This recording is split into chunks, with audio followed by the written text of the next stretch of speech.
आणि दरम्यान cough syrup संदर्भात नागपुरात आता प्रशासन अलर्टवर आलंय।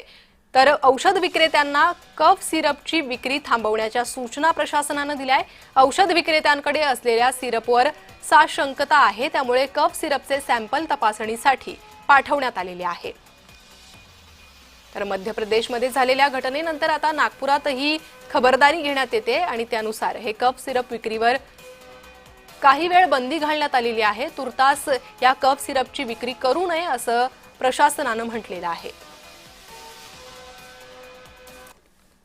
AES अॅक्यूट एन्सेफेलायटिस सिंड्रोम या आजाराने काही 1.5 ते 2 महिन्यापासून आमच्याकडे GMC आणि एम्स या ठिकाणी पेशंट ॲडमिट होते। त्याच्यातले 20 पेशंट आम्ही जेही ॲडमिशन होते त्याच्यातले 20 हे प्युअरली अॅक्यूट एन्सेफेलायटिस सिंड्रोम या नावाने प्रशासनाने म्हणजे आरोग्य प्रशासनाने डेजिग्नेट केलेले आहे। फीवर से उसको हमारे यहाँ के डॉक्टर ने सायरप दिया।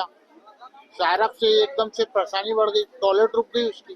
टॉयलेट रुकने के बाद डॉक्टर के पास गए, डॉक्टर बोलता है कि इसको किडनी में इन्फेक्शन हो गया है।